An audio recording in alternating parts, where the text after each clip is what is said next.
Joseph had a dream, two actually, and in both, God showed him something unimaginable. He would rise above his brothers, and even his father and mother would one day bow before him. He was just 17, young, favored, and full of promise. But what God didn't show Joseph was the process. Sometimes, the distance between the dream and its fulfillment is paved with pain. Joseph's story begins in his father's house, clothed in a robe of many colors, a symbol of his father Jacob's special love. But that same robe stirred jealousy in the hearts of his brothers. The dreamer annoyed them, the favorite provoked them, and one day the jealousy boiled over. They stripped him of his robe, threw him into a pit, and plotted to kill him. Can you imagine?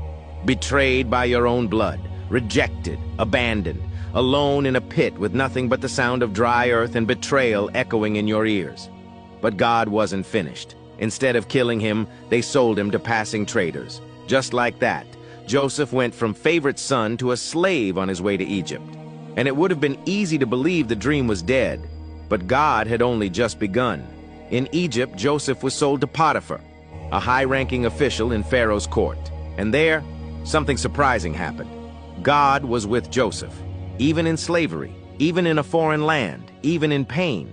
And because of that, Joseph prospered. Potiphar noticed the favor on Joseph's life and placed him in charge of everything he owned. Things seemed to be looking up again. But then came another blow, this time in the form of false accusation. Potiphar's wife desired Joseph. When he refused her, she lied. She screamed. She framed him. And Joseph, though innocent, was thrown into prison. Once again, Joseph had done the right thing and still suffered injustice. But God was with him there too. In prison, Joseph didn't grow bitter. He grew better. He served. He interpreted dreams. And one day he interpreted the dreams of two men who had once served in Pharaoh's court, the chief baker and the cupbearer. To the baker he gave a sobering word of judgment. To the cupbearer he gave a message of restoration. And Joseph's only request? When you are restored, remember me.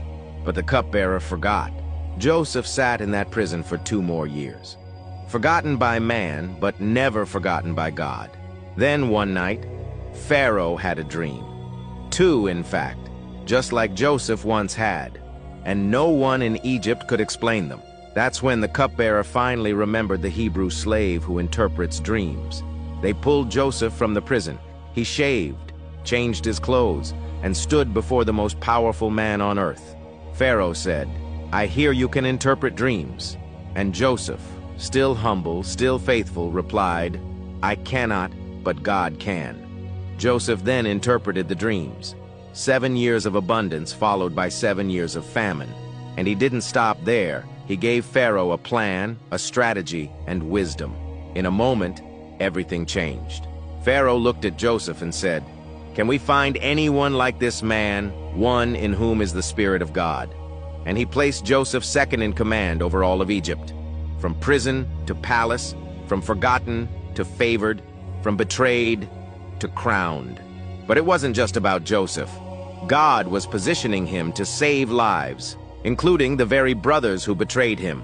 When famine came, and those same brothers bowed before him in Egypt, just as the dream foretold, Joseph wept, not out of revenge, but out of love.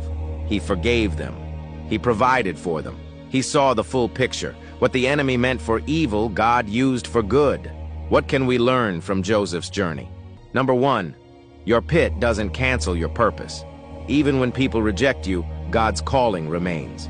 Betrayal doesn't revoke the dream. The process is painful, but it's producing something greater. Number 2, God is with you, even in the dark places. From the pit to Potiphar's house to prison, God never left Joseph. You may feel forgotten, but you are not forsaken. Number 3, delay is not denial. Joseph waited 13 years from his dream to its fulfillment, but in every delay, God was developing him.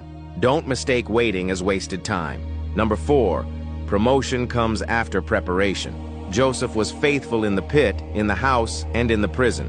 And when the palace came, he was ready, not because of a title, but because of tested character. Number 5, forgiveness frees your future. Joseph didn't let bitterness ruin the blessing. He forgave his brothers and stepped into a bigger purpose, to save nations. Has God ever used a painful season to prepare you for something greater? Share your story in the comments. Your testimony could be the encouragement someone else needs today. Don't forget to like, follow, and share this message if it spoke to your heart. God bless you. Amen.